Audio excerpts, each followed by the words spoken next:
Week-end, demi-finale. Alors, les demi-finales du top 14, vous le savez, les droits appartiennent à Canal+. Alors, je me suis assis devant ma télé ce week-end pour regarder ces demi-finales. Alors, je dois vous avouer que Canal+ n'est plus le seul détenteur des droits du top 14. Voilà, je ne sais pas quel président a dit il y a quelques années, a parlé de sodomie arbitrale. Eh bien, là, sur ces demi-finales, Canal+ était le diffuseur, mais je peux vous dire que YouPorn ou je ne sais plus, ou Pornhub étaient les parrains de ces deux demi-finales du top 14. Étaient les parrains, et puis ils avaient deux acteurs de grand niveau, c'était les deux arbitres des deux demi-finales.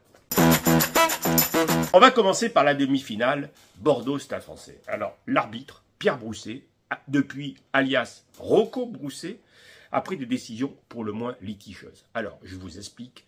Passe en avant de Penaud, essai de Bordeaux, l'arbitre dit il n'y a pas en avant puisque les mains sont en arrière, donc il nous explique que Penaud a un super pouvoir, à savoir les mains en arrière et faire partir le ballon en avant. Il a, comme Spider-Man soit un fluide, comme Mister Fantastique, la possibilité de torsionner sa main. Bon, je n'y crois pas un mot, en tout cas une chose est sûre, sur un essai comme celui-là, tu demandes la vidéo. Putain, t'es en demi-finale du top 14. Tu demandes la vidéo. Des fois, on demande la vidéo pour des broutilles, pour des matchs amicaux. Là, tu demandes la vidéo. Autre action, ballon porté du Stade Français. Et à mon avis, il y a essai de pénalité, pas discutable. Alors, qu'est-ce que nous dit Rocco Brousset? Il nous dit non, parce que le Stade Français avançait, puis ça s'écroule, et c'est pour ça qu'ils avancent. Ils avançaient, ça s'est pas arrêté, et comme ils ont vu qu'ils allaient à l'essai, ils ont écroulé, et ça a continué d'avancer. Il y avait essai de pénalité. Simplement, Rocco, en demi-finale du top 14, devant 35 000 personnes, à Bordeaux, à domicile, à la dernière minute, eh bien, il faut avoir quelque chose, en plus que ce que tu as entre les jambes, il faut aussi avoir une paire de pour oser siffler, essai de pénalité. Voilà. Et là, tu ne l'avais pas. Donc voilà, Pierre Brousset, alias Rocco Brousset, on savait que ce n'était pas un super arbitre, mais sur ce match, il nous a montré simplement que c'était un mauvais arbitre. Et il a floué le Stade Français, pour qui j'ai pas d'amitié particulière, mais force est de constater que c'est l'arbitre qui a décidé du vainqueur de ce match. Voilà. Quant à Rory Cocotte, il y a aussi une action où Rory Cocotte se plaint. Là, c'est peut-être le seul moment où Rocco Brousset a raison, puisque Rory Cocotte est un simulateur, tout le monde le sait. Bon, après, allez, c'est pas très grave. Les joueurs du Stade Français ont gagné une semaine de vacances, et puis en fait, c'était une demi-finale, simplement pour savoir qui allait se faire défoncer par Toulouse la semaine d'après au Stade Vélodrome. Voilà, donc c'est Bordeaux qui se fera défoncer par Toulouse. Je reste sur Bordeaux, alors je ne suis pas toujours très sympa avec lui, mais force est de reconnaître que Laurent Marty a fait du bon boulot à Bordeaux, et je vais vous raconter une petite anecdote. Nous étions en Pro D2, et Laurent Marty, qui était en Pro D2 aussi, m'avait téléphoné en me disant « Voilà Mourad, je sors de la DNCG et je voulais juste te dire que je viens d'entamer mon patrimoine familial. » Bon, moi c'était aussi le cas, donc je comprenais tout à fait. Et rien que pour ces raisons, Laurent, tu mérites une finale du top 14.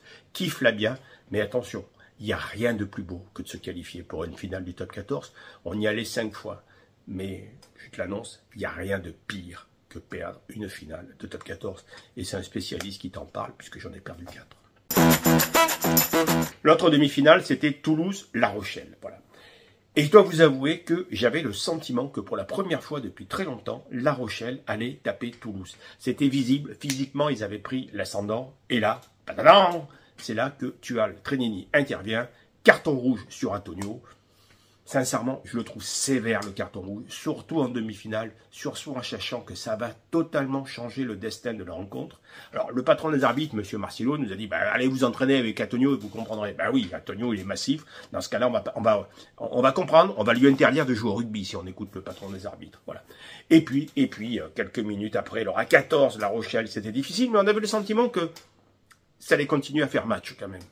Et puis, quelques minutes après, on se rend compte que y a des joueurs en demi-finale du top 14, il y a des joueurs à qui on achète un maillot, il y a des joueurs à qui on achète un ballon, et puis il y a des joueurs à qui on devrait acheter un cerveau, puisque Wardy, malheureusement, il met un pseudo coup de tête, il n'a même pas la classe de Zidane à Marchand, qui lui n'attendait pas tant pour faire semblant de marquer le coup, et là, carton rouge.